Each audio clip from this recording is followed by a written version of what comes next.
राधे राधे। आइए सुनते हैं इंदिरा एकादशी व्रत कथा।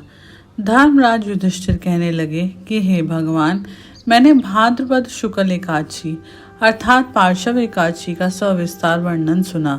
अब आप कृपा करके मुझे आश्विन कुमार माह के कृष्ण पक्ष की एकादशी के विषय में बतलाइए। इस एकादशी का क्या नाम है तथा इसके व्रत का क्या विधान है? इसका व्रत करने से किस फल की प्राप्ति होती है? भगवान श्री कृष्ण कहने लगे कि आश्विन कृष्ण एकादशी का नाम इंदिरा एकादशी है। यह एकादशी पापों को नष्ट करने वाली तथा पितरों को अधोगति से मुक्ति देने वाली होती है। हे राजन, ध्यान पूर्वक इसकी कथा सुनो। इसके सुनने मात्र से ही वाजपेयी यज्ञ का फल मिलता है।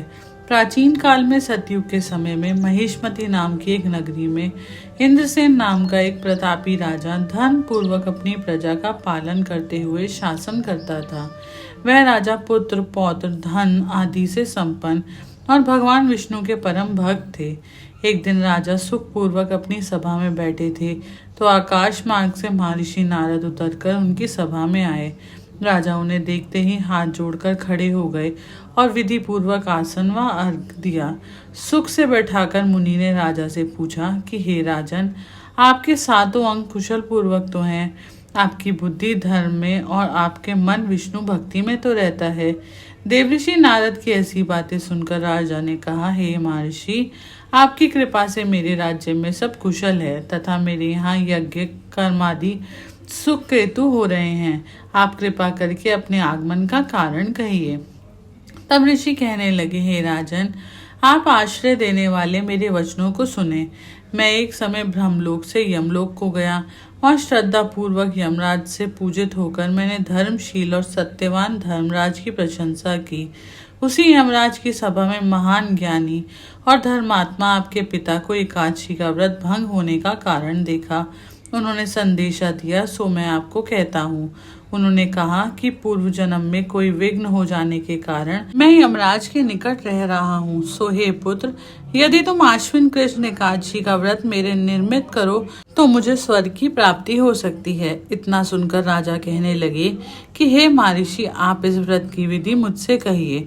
नारद जी कहने लगे, आश्विन माह के कृष्ण पक्ष की दशमी के दिन प्रातः काल श्रद्धा पूर्वक स्नान आदि से निर्वृत्त होकर पुनः दोपहर को नदी आदि में स्नान करें।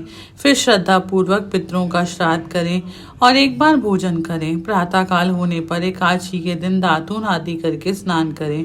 फिर व्रत के नियमों को भक्ति पूर्वक ग्रहण करता हुआ प्रतिज्ञा करें कि मैं आज संपूर्ण भोगों को त्याग कर निराहार एकादशी का व्रत करूंगा। हे भगवान, मैं आपकी शरण में हूँ, आप मेरी रक्षा कीजिए। इस प्रकार नियम पूर्वक शालिग्राम की मूर्ति के आगे विधि पूर्वक श्राद्ध करके योग्य ब्राह्मणों को फलाहार का भोजन कराएं और दक्षिणा दें। पितरों के श्राद्ध से जो बच जाए उसे सूंघकर गौ को दें तथा धूप दीप गंध पुष्प नैवेद्य आदि सब सामग्री से ऋषिकेश भगवान का पूजन करें। रात में भगवान के निकट जागरण करें। इसके पश्चात द्वादशी के दिन प्रातःकाल होने पर भगवान का पूजन करके ब्राह्मणों को भोजन कराएं। भाई बंधुओं स्त्री और पुत्र सहित आप भी मौन होकर भोजन करें। नारद जी कहने लगे कि हे राजन, इस विधि से यदि तुम आलस्य रहित होकर इस एकादशी का व्रत करोगे तो तुम्हारे पिता अवश्य ही स्वर्गलोक को जाएंगे।